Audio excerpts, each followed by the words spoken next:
Imagine for a second the guy in the clown suit at Woodstock. Right, the classic image. Yeah, the one standing on stage warning 500,000 muddy, totally exhausted people about the brown acid. We've all heard the audio. Exactly. Now, I want you to imagine that exact same man, the guy with the rubber nose and the wild tie-dye, is directly responsible for curing blindness in tens of millions of people all over the world. It sounds completely impossible when you put it like that. It totally does. But today, we are completely tearing down the pop culture stereotype of the lazy hippie.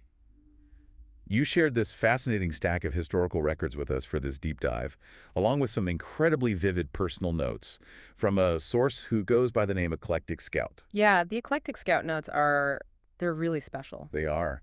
And what really stood out in the sources you provided is this narrative that just completely flips the script. We aren't looking at people who just, tuned in and dropped out. Not at all. We are looking at the story of busy, working hippies.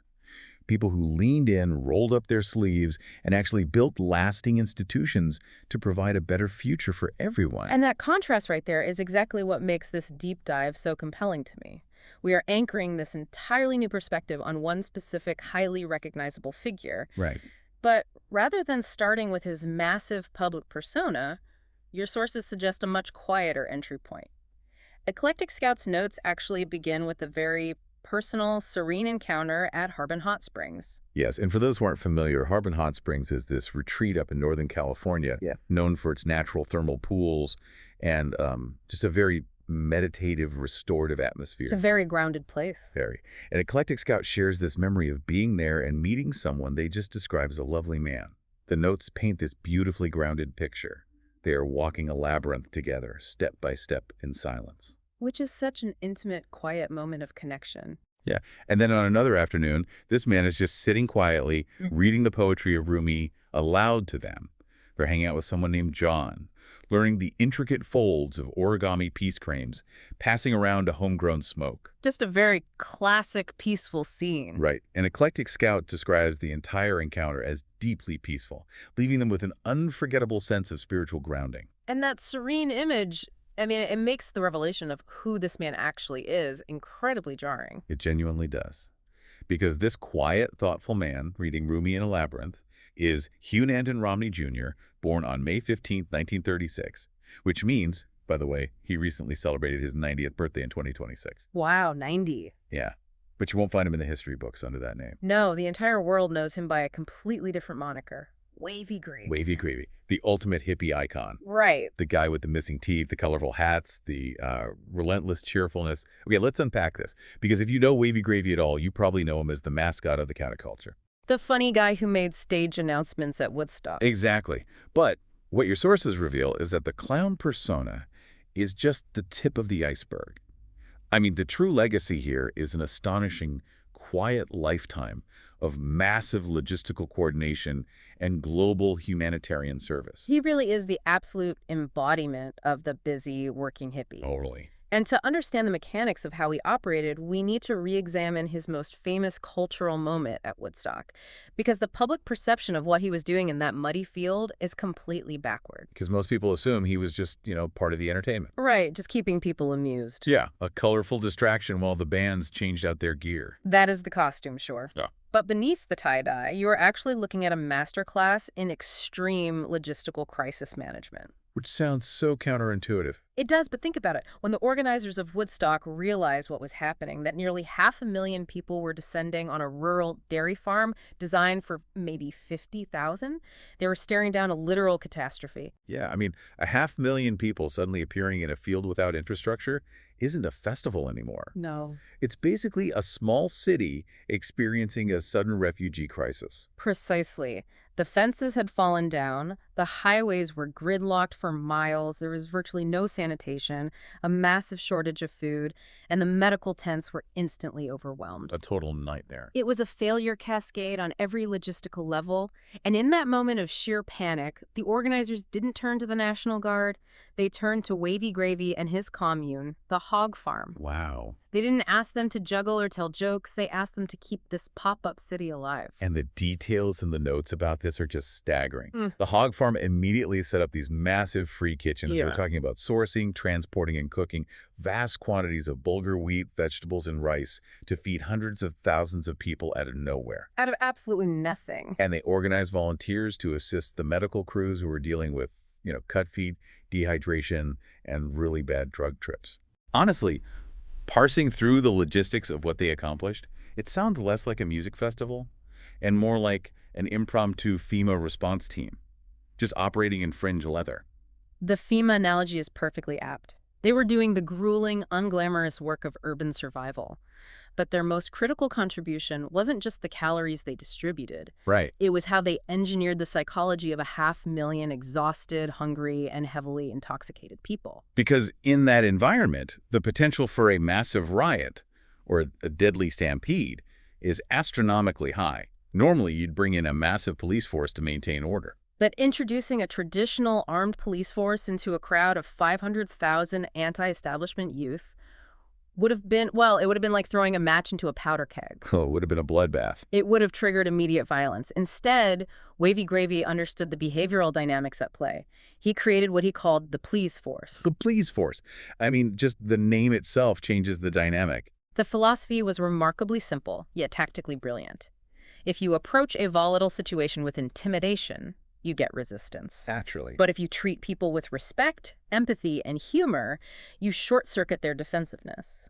The police force didn't carry nightsticks. They were armed with cream pies, seltzer bottles, and a mandate to just ask people politely to help out. Which brings us to the most famous public service announcement in rock history, the audio clip that essentially defines the Woodstock mythos. Ah, yes. Wavy gets on the microphone and says, "The brown acid that is circulating around us is not specifically too good." It is a legendary piece of audio, but look closely at the psychological mechanics of what he's doing there. Okay. He isn't lecturing the crowd. He isn't bringing down the hammer of moral authority or threatening them with arrest for illicit substances. No, he's giving them a practical consumer warning. Exactly. He's basically saying, hey man, our quality control department tested this particular batch, and it's subpar, maybe steer clear. It's brilliant because it achieves the goal of keeping people safe during a totally chaotic event, but it does it without triggering any rebellion.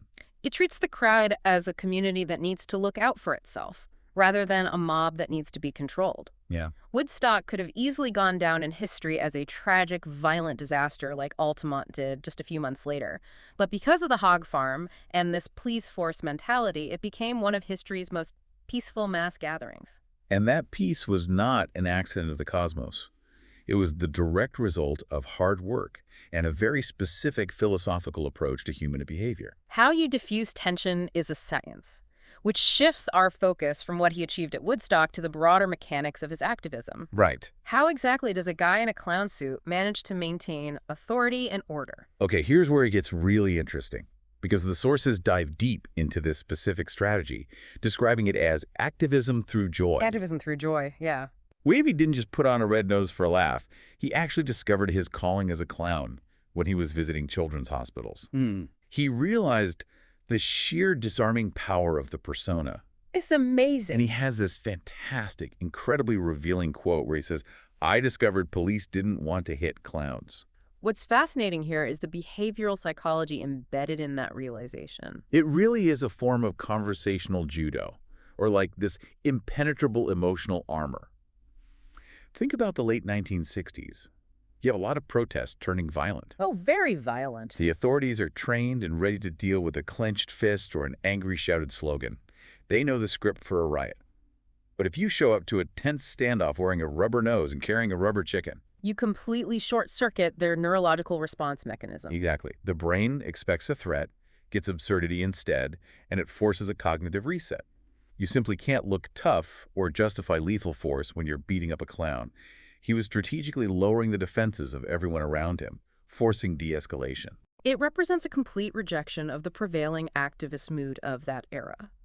By the late 1960s and early 70s, a significant portion of the counterculture was turning deeply ideological, very rigid, and in many cases, extremely angry. Yeah. You had factions turning to actual violence, bombing buildings, and declaring war on the establishment. The rhetoric was all about smashing the system to pieces. Exactly. And amidst all that destructive rage, Wavy Gravy solidifies a core philosophy that is radically different, yet arguably far more subversive. His approach was, you cannot fight hatred effectively if you become hateful yourself. You fight fear with laughter, and you fight suffering with practical, hands-on compassion. I love that. It wasn't about screaming at the system to fix things. It was about disarming the immediate tension and then quietly doing the grueling work to take care of the people the system was neglecting. And speaking of doing the grueling work, this is the part of the deep dive that completely reframes history for me. Yeah, Because the pop culture narrative usually stops right after Woodstock. it really does. The assumption is that Woodstock was the climax of his life. He kept the peace, he warned everyone about the brown acid, and then he just, rode that wave of hippie fame for the next 50 years, maybe showing up at a Grateful Dead show now and then. Right, playing the mascot. Yeah. But the sources you provided show that Woodstock was barely the prologue. It was essentially a proof of concept for the massive logistical endeavors that came next. Right. We move from managing a domestic counterculture crisis in a muddy field to achieving a staggering global health impact. In 1978, Wavy Gravy teams up with two fascinating figures. Okay, yes. First, Ram Dass, the former Harvard psychologist who would become a massive spiritual teacher and author for that generation. And second, a man named Dr. Larry Brilliant. A very fitting name. Very. And we need to contextualize Dr. Brilliant here. This is an epidemiologist who had literally just finished working with the World Health Organization on the successful global eradication of smallpox. A powerhouse trio. And together they co-found the SEVA Foundation. And the mission of the SEVA Foundation is breathtaking in its scale. Their goal was to prevent blindness and restore eyesight to underserved and indigenous communities all over the world, starting in places like India and Nepal. If we connect this to the bigger picture, the underlying mechanism of what they are doing here is a direct continuation of their previous work. See, initially that felt like a massive disconnect to me. Wait, so the guy warning people about brown acid over a microphone is directly responsible for training eye surgeons globally. That's a massive pivot. Going from a chaotic music festival to sterile operating rooms in developing nations feels like a complete left turn. It seems that way on the surface, but look at the logistical architecture. Think about the free kitchens at Woodstock. What were they doing? Right. They identified a vulnerable population that lacked basic necessities, and they rapidly organized a supply chain and a volunteer network to provide for them. The SEVA Foundation is that exact same ethos of service and that exact same logistical muscle, just scaled up to a global medical level. Oh, wow. You're absolutely right. Running a free kitchen for 500,000 stranded people is essentially a dry run for global supply chain logistics. He's just swapping out the distribution of bulgur wheat for the distribution of medical supplies and surgical equipment. And they were incredibly strategic about why they chose blindness. Cataracts, particularly in the developing world, are a highly solvable, high-impact medical issue. Okay. For just a few dollars and a 15-minute surgery, you can completely restore someone's sight. And the economic ripple effect of that is massive. When you restore a person's sight, you often free up a caregiver, usually a child or a young woman, who can then go back to school or enter the workforce. It's treating the root cause of poverty, not just the symptom. And crucially, they didn't take the lazy charity route of flying in American doctors, doing a few surgeries, and flying out. Right, the typical parachute approach. Exactly. They utilized models like the Aravind eye care system in India. They focused on knowledge transfer and sustainability. They helped build infrastructure where paying patients in urban centers subsidized the cost for rural impoverished patients. That's amazing. They trained local eye surgeons so these communities could become entirely self-sufficient in their healthcare. The ultimate working hippies. They were building sustainable systems. And the results of that system are staggering. Today, the SEVA Foundation's work has restored or protected the eyesight of tens of millions of people globally. Wow. Let the sheer scale of that number sink in. Tens of millions of people can see the faces of their children or earn a living because a guy known for wearing a clown nose decided to leverage his network to organize a medical foundation. That legacy eclipses almost everything else we typically associate with the 1960s. It completely dwarfs the music and the fashion. Absolutely. And what's incredible in these notes is that he didn't just build this medical institution. He was also deeply invested in institutionalizing the values that drove it. He wanted to make sure that this specific brand of joyful, resilient compassion outlived his own generation. Which brings us to the domestic side of his legacy, cultivating the next generation through Camp Winnarainbow. Camp Winnarainbow. On the surface, this sounds exactly like the cartoon stereotype you'd expect from Wavy Gravy. Yeah, it does. It's a summer camp in Northern California that teaches kids circus arts, theater, juggling, acrobatics, and unicycling. But again, the sources emphasize that the purpose isn't just churning out entertainers. The unicycling and the juggling are essentially Trojan horses. I love that analogy, because what they are actually teaching through those activities is community building, compassion, and creative problem solving. They are teaching children that joy itself can be a profound act of service. That's a beautiful way to put it. If you learn how to make someone laugh when they're down, or how to work seamlessly together with a partner in an acrobatic routine, you are learning how to be a confident, caring human being who can support the people around you in the real world.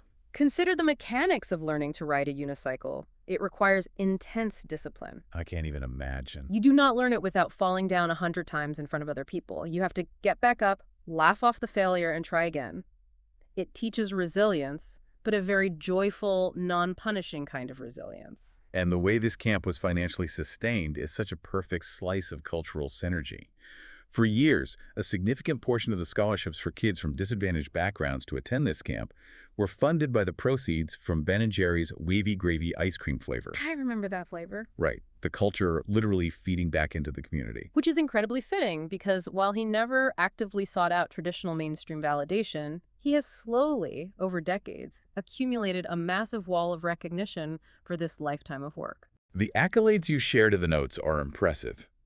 He's the subject of a highly regarded documentary called Saint Misbehavin'. Great film.